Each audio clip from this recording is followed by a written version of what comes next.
Another story from a Russian mobilized soldier about the horrors of war and why they want to go home. Firstly, there is constant death around.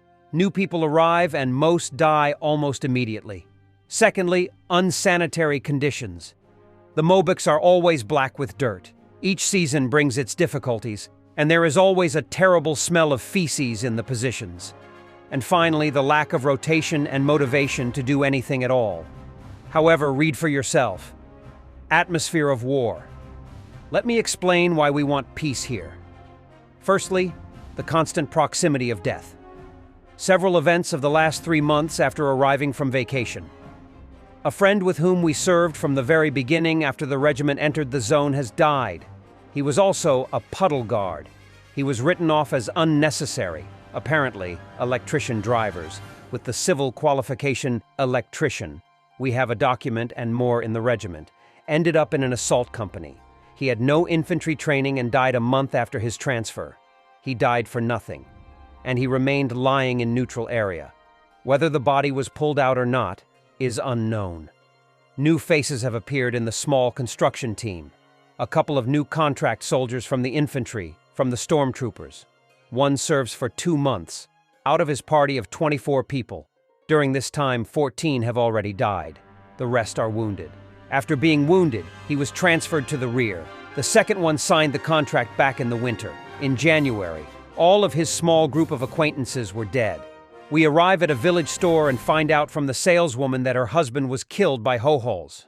He was driving along the road with goods in a civilian car and was attacked by FPV.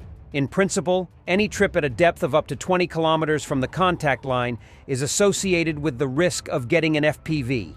Every time it's a lottery. Every now and then along the road, you can see the burnt-out carcass of an armored personnel carrier, civilian vehicles, or Urals, like in Afghanistan. Open the internet. There is special military operation and a million faces of death, the triumph of the destruction of enemies. There is a world of animals around us. Last fall and winter, we killed mice. They left in the spring. Mosquitoes and flies came.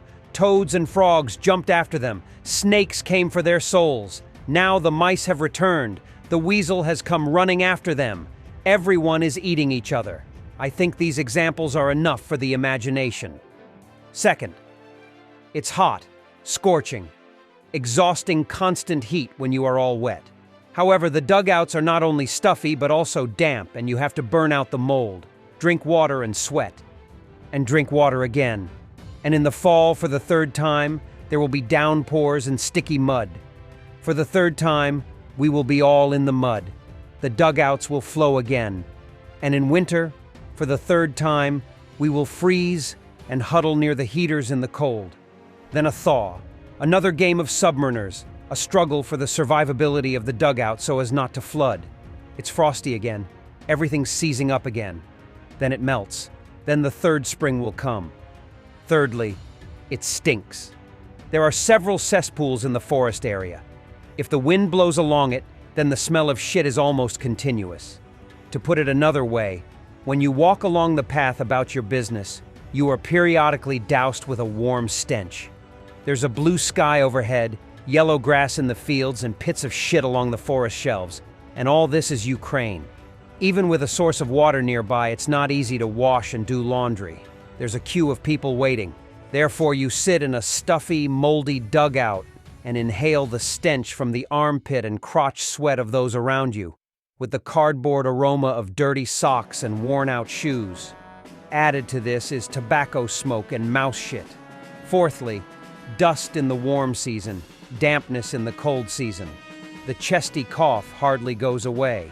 You return from an escort mission, sneeze and cough several times into a square of perfectly white toilet paper. On white, you see light gray interspersed with black. You go to the wash basin. Gray water flows down to the elbows, as indeed from the face. You look in the mirror, a tanned, thin face with a pair of shiny eyes, in which the whites glow white, but with a pink network of blood vessels, looks back at you. You wink at the reflection. Handsome, hang in there. Death, sweat, stench, dust, waste of energy. Zero good news until recently.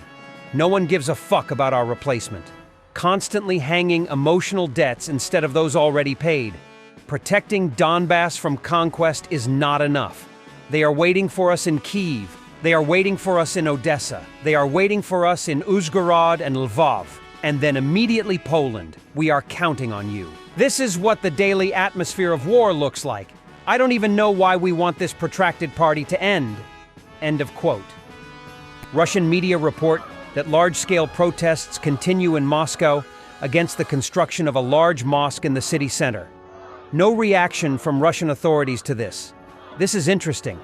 In recent weeks in Russia regarding the migrant issue, experts of different institutions and agencies in different forms declare the absence of problems with migrants, the complete tolerance of Russians to foreign citizens, and the absence of problems. Russian authorities are gradually phasing out even sham programs to combat migrants, which were very common before.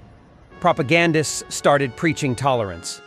In particular, they claim that Russians' tolerance of other nationalities is a civilizational feature of Russia. What could be the reasons? War continues to take away the population fit for work, and there is no end in sight. Without migrants, Russia will not be able to sustain production, and there will be more and more of them. Demographic problems in Russia will be solved at the expense of migrants. Quite recently in Russia, there was a demonstrative struggle with migrants. They were sent to war, banned from working, and expelled from Russia. A Russian propagandist complains about the lack of any protection at the oil refinery, suggests to place FPV drone crews. If there had been at least one FPV crew on duty at this plant, then this UAV would have burned out on the slope rather than damaging the expensive plant. I don't see anything difficult in the defense of industrial enterprises with FPV drones. It's cheap, practical, and you don't have to collect bullets all over the city. But no, we will issue anti-drone guns to the guards. They will definitely stop enemy drones. Alexander Karchenko. Thanks for watching, and don't forget to subscribe. Also, if you want to support Warthog Defense, please become our member and get early access to new videos, exclusive members-only videos, and become administrator in comment section. The membership link is in the description. Rescues every day. We had a guy last week, it's 6 rescues in 6 days. You know, he's doing the job every day.